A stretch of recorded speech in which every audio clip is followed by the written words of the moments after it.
जय श्री राम भक्तों। आइए आज हम सुनेंगे मकर संक्रांति पर धर्मराज की कथा। आप सभी को मकर संक्रांति की ढेर सारी शुभकामनाएं। भगवान सूर्य और माता लक्ष्मी की कृपा से आपके जीवन में सुख समृद्धि और स्वास्थ्य की प्राप्ति हो। तो चलिए इस पावन अवसर पर धर्मराज की कथा सुनना शुरू करते हैं। मकर संक्रांति का पर्व सूर्य देव के उत्तरायण होने पर मनाया जाता है। यह दिन दान, पुण्य, स्नान और व्रत करने का विशेष महत्व रखता है।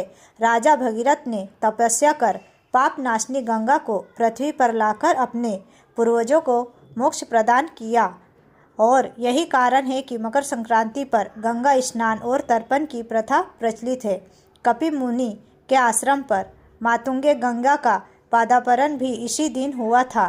गंगा जल के स्पर्श मात्र से राजा भगीरथ के पूर्वज स्वर्ग की प्राप्त हुए थे। एक समय की बात है, पृथ्वी पर बब्रुवाहन नामक राजा का राज्य था। राज में कोई कमी नहीं थी। वहीं हरिदास नामक एक ब्राह्मण रहते थे, जिनकी पत्नी गुणवती बहुत धर्मवती और पतिव्रता स्त्री थी। गुणवती ने अपने जीवन में सभी देवी देवताओं की पूजा की, व्रत किए और दान पुण्य किए। उनकी सेवा और भक्ति इतनी श्रेष्ठ थी कि मृत्यु के बाद यमराज के द्वार उन्हें यमलोक ले आए। यमलोक में राज धर्म सिंहासन पर विराजमान थे। चित्रगुप्त उनके पास बैठकर पूर्ण आत्माओं का लेखा जोखा सुनाते थे। गुणवती जब यमराज के सामने आई तो उन्होंने अपने जीवन के अच्छे कर्म बताए, लेकिन धर्मराज के मुख पर हल्की उदासी देखी। गुणवती ने पूछा, प्रभु, मैंने तो सारे सत्कर्म किए हैं, फिर आप उदास क्यों हैं? धर्मराज ने कहा, हे देवी, तुमने सभी देवी देवताओं की पूजा की, लेकिन मेरे नाम का एक भी स्मरण नहीं किया। गुणवती ने क्षमा याचना करते हुए कहा, हे प्रभु, मुझे ऐसा उपाय बताए जिससे मैं आपकी भक्ति कर सकूं और आपकी कृपा प्राप्त कर सकूं। धर्मराज ने गुणवती को बताया कि मेरी पूजा मकर संक्रांति के दिन शुरू करनी चाहिए। पूजा करते समय कथा सुनना और 10 धर्म नियमों का पालन करना अनिवार्य है।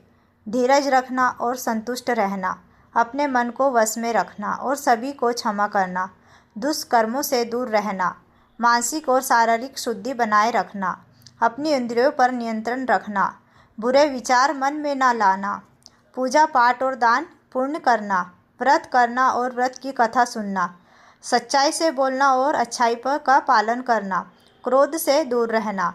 धर्मराज ने यह भी बताया कि व्रत के समय मूर्ति स्थापना, हवन, चित्रगुप्त की पूजा, काले तिल के लड्डू का भोग और ब्राह्मण भोजन कराना चाहिए तथा जरूरतमंदों को वस्त्र, अन्न और गोदान भी करना चाहिए।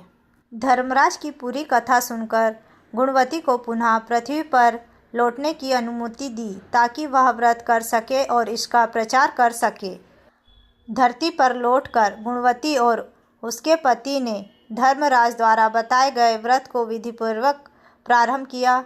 उनके सत्कर्म और धर्म पालन से धर्मराज की कृपा प्राप्त हुई। इस व्रत से न केवल उनका पुण्य बढ़ा, बल्कि उन्हें मोक्ष की प्राप्ति हुई। मकर संक्रांति पर तिल और गुड़ का दान, जल अर्पण और सूर्यदेव की उपासना करने का भी महत्व है, कथा से सिद्ध होता है। साथ ही यह व्रत सभी पापों के नाश और पुण्य की प्राप्ति का मार्ग है। तो प्रेम से बोलिए, धर्मराज की जय, यमराज की जय, सूर्य नारायण की जय और सभी देवी देवताओं की जय। मकर संक्रांति केवल पतंग उड़ाने का पर्व नहीं, बल्कि पुण्य, धर्म, दान और व्रत करने का पावन दिन है। इस दिन धर्मराज की कथा सुनना और उनके बताए उपाय करना आपके जीवन में सुख, समृद्धि और मोक्ष की प्राप्ति कर सकता है। यदि आप मेरी चैनल को पहली बार देख रहे हैं तो आप सब्सक्राइब करिए और वीडियो को लाइक करिए। राधे राधे, जय श्री राम।